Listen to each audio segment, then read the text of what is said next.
अस्सलाम वालेकुम नाज़रीन, माया सनागुल तानिसरियाहो न्यू मेहरान न्यूज़ और कई खबरन डा खबर शामिल कई पिया। गवर्नमेंट बॉयज़ प्राइमरी स्कूल कुर्बान अली टावरी कंडियारो बुनियादी सहूलतन जी खोट हूंदे बि शागिर्दनि जी मयारी तालीम जो दारो मदार उस्ताद साहिबान जी मेहनत जो नतीजो आहे।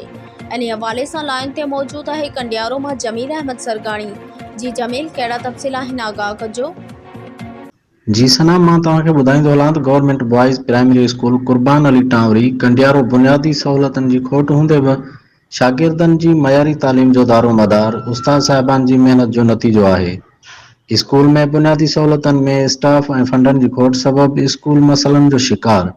जॾहिं साफ़ियुनि जी टीम कुर्बान टावरी स्कूल जो मुआइनो कयो त हेड मास्टर सैयद इमामदीन शाह, उस्ताद अयाज़ अहमद अब्बासी, उस्ताद अब्दुल शकूर डेपर, उस्ताद सज्जाद अली सूमरो, उस्ताद नईम कुरैशी, सैयद वरल शाह ऐं ॿियनि उस्तादनि साफ़ियुनि खे ॿुधायो त असांजो स्कूल कुर्बान टावरी शहर कंडियारे जो क़दीमी स्कूल आहे। हितां केतिरा ई शागिर्द तालीम पिराए आला उहिदनि ते मुक़रर थियल आहिनि। हिन स्कूल में 21 उस्ताद ऐं 3 उस्ताद अणु कुल तादाद 24 आहे। स्कूल में कमरनि जो तादाद 24 आहे, जंहिंमें 6 कमरा ज़बून हालत में आहिनि। स्कूल में शागिर्दनि जो तादाद 800 खां मथे, जंहिंमें 500 छोकिरा ऐं 300 खां मथे नियाणियूं तालीम पिराए रहियूं आहिनि। हेड मास्टर सैयद इमामदीन शाह जो चवणु हुयो त मां पंहिंजे शागिर्दनि खे औलाद वांगुरु सम्झी पंहिंजे स्टाफ जे उस्तादनि खे ताक़ीद सां हिदायत कंदो आहियां त को बि उस्ताद गैर हाज़िर न हुजे ऐं शागिर्दनि खे तवजो ॾेई पढ़ाइनि। जीअं अॼुकल्ह कमीशन जो दौरु लॻो पियो आहे ऐं असांजी कोशिशि आहे त कमीशन में पास थी पंहिंजे स्कूल जो नालो रोशन कनि। असांजे स्कूल में बुनियादी सहूलतनि जहिड़ो लोअर स्टाफ, कंप्यूटर ऑपरेटर जी खोट आहे ऐं फंडनि जे घटि हुजण सबबि असां उस्ताद इहा खोट गॾिजी पूरी कंदा आहियूं ऐं पटियालनि जो कमु बि असांखे करणो पवंदो आहे। लोअर स्टाफ खोट जे करे असांजे स्कूल में काफ़ी मुश्किलातूं पैदा थियनि थियूं। गर्मी जी मौसम में सोलर प्लेट बि असांखे खणणी पवे थी।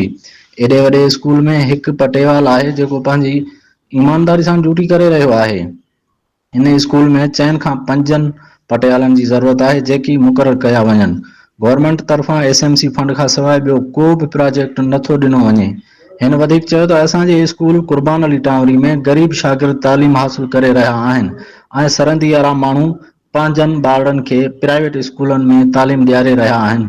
मां उन्हनि खे चैलेंज थो कयां त जेके पंहिंजे औलाद खे प्राइवेट स्कूलनि में पढ़ाए लखें रुपया ख़र्च करे रहिया आहिनि, उहे कुर्बान अली टावरी स्कूल जे शागिर्दनि सां मुक़ाबिलो कराइनि त उन्हनि खे सलाम कंदुसि। हिते ग़रीब तबिके जा शागिर्द तालीम हासिल करे रहिया आहिनि, जिन जे असां उस्ताद बुक, पेन, यूनिफॉर्म ताईं गॾिजी मदद कंदा आहियूं, जीअं को शागिर्द मायूसी जो शिकार न थिए। मां आला अख़्तियारनि ऐं चूंडियल नुमाइंदनि खे अपील थो कयां त बुनियादी सहूलतनि जी खोट खे पूरो करे स्कूल जे मयार खे बहितर कयो वञे।